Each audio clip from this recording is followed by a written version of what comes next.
મહિનાની બહાર હોય ને ત્યાં એમ થઈ જાય કે આપણે જવું જ છે, નામ લખાવવાનું ઉતાવળ કરી કે નામ લખાઈ દઈ હપ્તે. તમારા દાદા કુંડે બેઠા હોય ને હું કોઈ લસણ ફોલું કોઈ બકાલું ને એવું બધું. વાહ, એટલે બંને સેવા જ કરો છો. હા, સેવા જ કરી. આનો ભાવ ખેંચીને આવે. પેલી વખત આવ્યા કે આવતા રહો છો? નહીં, આવતા રહીએ છીએ ક્યારેક. 3 બસો આવી અમદાવાદ થી. ઓહો, શું કારણ છે એનું કે તમે અત્યારે અહીં સેવા કરી રહ્યા છો? સેવામાં આનંદ આવે છે સેવા કરવાનો. 65 વર્ષની ઉંમરે જે ઝડપથી રોટલી બનાવો છો, શું કારણ છે આનું? હા, બસ આ બાપાની ઈચ્છા. પગ ને એવું નથી દુખતું? નહીં નહીં નહીં, કાંઈ વાંધો નથી. એક આંખોની પીડા છે. બાપા ખેંચીને લાવે અમને. વાહ, આમ ઈચ્છા થાય એમ થાય જાવું છે એટલે આવી જ જાય છે. દર વર્ષે આવી છે. સેવા પરમો ધર્મ, માનવ સેવા એ જ પ્રભુ સેવા. આ સૂત્ર હંમેશા આપણી ભૂમિએ સાર્થક કરી બતાવ્યું છે. હાલ આપણે પરબધામની ભૂમિમાં છીએ અને ખાસ કરીને પૂજ્ય અમરમાં અને સંત દેવીદાસની આ ભૂમિ છે, જ્યાં આજે પણ સેવાનો દીપક અડીખમ તમને જોવા મળશે. અને જે રીતે અત્યારે ઉત્સવ ઉજવાઈ રહ્યો છે તેમાં અનેક લોકો સેવા આપી રહ્યા છે. ખાસ કરીને બહેનો હોય, નાની બહેનોથી માંડીને મોટી ઉંમરના માજીઓ સુધી દરેક લોકો અત્યારે રોટલી બનાવી રહ્યા છે. તેમની સાથે વાત કરવાનો પ્રયાસ કરે. શું નામ છે બેન? અરે મને કે શું નામ છે તમારું? સુમિતા, ક્યાંથી આવો છો તમે? રાજકોટ થી. ઓહો, રાજકોટ થી સેવા માટે જ આવ્યા છો? તમે આટલું બધું કેટલી રોટલી બનાવવાની? ઘણી બધી. તો થાક ન લાગે? ના, કારણ કે ઘરે તો થોડાક લોકોનું બનાવવાનું, અહીંયા તો કેટલા બધા લોકોનું બનાવવાનું. કોઈ ના લાગે. શું કારણ છે એનું? પરબની જગ્યા એટલે કેવું લાગે છે અહીંયા આવીને? સારું. તમે કોણ કોણ આવ્યા છો? મેં તો ઘણા બધા. હા હા, બધા રાજકોટ થી હા, સેવા માટે જ ફક્ત. સેવામાં. તમારું નામ શું છે બા? કંચનબેન તમે ક્યાં આવો છો? તારી ગુંદાળી. ઓહો, ત્યાં જ એક ત્યાં અહીંયા સેવા માટે. હા. કેવડી ઉંમર હશે તમારી?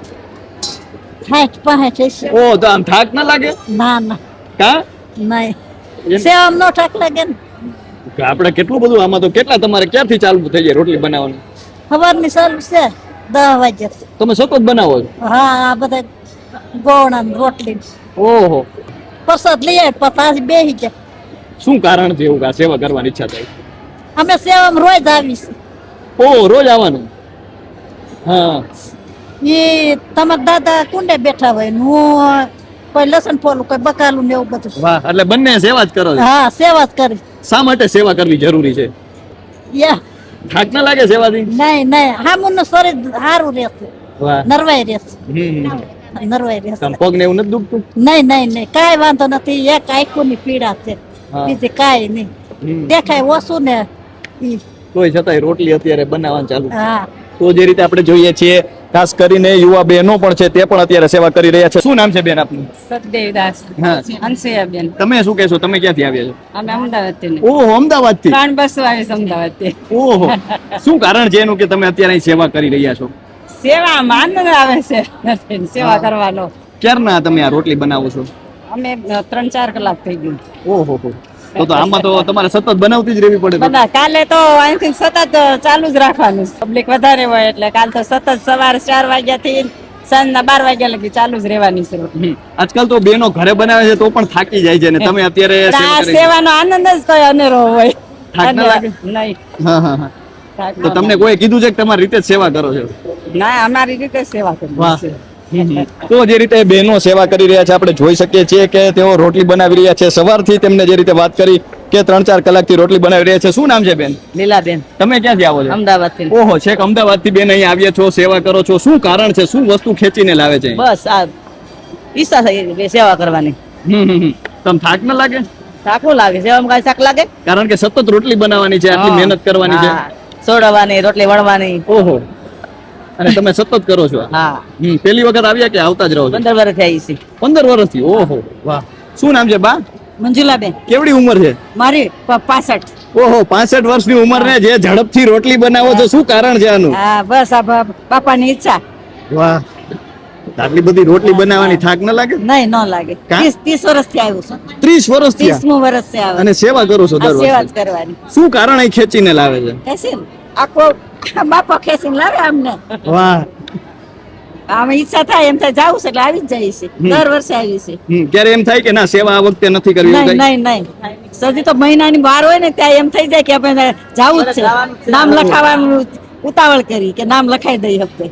વાહ વાહ વાહ. તો જે રીતે આપણે જોઈ રહ્યા છીએ કે અનેક બહેનો અત્યારે સેવા કરી રહ્યા છે. શું નામ છે બેન આપનું? ગીતાબેન. તમે ક્યાંથી આવો છો? અમે સુરત થી આવીશું. ઓહો, છેક સુરત થી. હા. તો શું કારણ છે? શું વસ્તુ તમને અહીં સેવા માટે ખેંચીને લાવે છે? કાંઈ નહીં, ભાવ એટલો. હા તમે પહેલી વખત આવ્યા કે આવતા જ અમે રહો પહેલી વાર આવ્યા છીએ. પહેલી વખત તો કેવું લાગે છે પહેલી વખત અહીંયા આવીને સરસ સારું લાગે છે એવું થાય છે કે બીજી વખત ભવિષ્યમાં આવવું હા જોઈએ બીજી વાર આવું છું ઓકે તમારું નામ શું છે બેન શિલ્પાબેન તમે ક્યાંથી આવો અમે છો રાજકોટ થી વાહ તો એટલે દરેક શહેરોમાંથી બહેનો આવ્યા છે તો તમને કોઈ કીધું હતું કાંઈ સેવા કર તમારી રીતે સેવા અમારી રીતે જ અમને એમ છે કે વાહ. અમારે સેવા કરવા જાવી છે એટલે અમે આવ્યા હા હા હા. અને અહીં આવીને તમે ક્યારથી રોટલી બનાવો છો મેં 2 કલાક થઈ ગઈ ઓહો હજી બપોરે આવ્યા જ 1 વાગે તો હવે ક્યારે ઊભા થશો હવે જ્યારે જ્યાં મજા પડે ત્યાં સુધી કરવાનું પછી પાછી વળી બીજા વિભાગમાં જઈ રસોઈ કરવા એવું ઓહો એટલે તમે સતત સેવા ચાલુ જ હા રાખવાની હા તો જે રીતે આપણે જોઈ રહ્યા છીએ કે જે શિવાનો દીપક છે તે અત્યારે અહીં બળી રહ્યો છે અને ખાસ કરીને બહેનો છે તે અત્યારે સેવા કરી રહ્યા છે દૂર સુદૂરથી બહેનો આવ્યા છે ન માત્ર કહી શકાય કે જુનાગઢ પરંતુ સુરત હોય કે રાજકોટ હોય કે અમદાવાદ દૂર સુદૂરથી બહેનો આવ્યા છે શું નામ છે બેન આપનું મનીષા તમે ક્યાંથી આવો છો સુરતથી ઓહો છેક સુરતથી બેન આવ્યા છો તો શું કારણ છે કે અહીં તમને ખેંચીને લાવે છે અને તમે સેવા પણ કરો છો આનો ભાવ ખેંચીને આવે પહેલી વખત આવ્યા કે આવતા રહો છો નહીં આવતા રહીએ છીએ ક્યારેક તો અત્યારે તમે ક્યારથી આ રોટલી બનાવો છો હું તો હજી 10-15 મિનિટ થી જ આવી છું તો આમ થાક ન લાગે કારણ કે આપણે ઘરે તો ઓછા લોકોની રસોઈ બનાવવાનું પણ અહીં તો ઘણા બધા લોકોની રસોઈ હોય મનથી ઉમંગ થાય કે સેવા કરવી છે વાહ.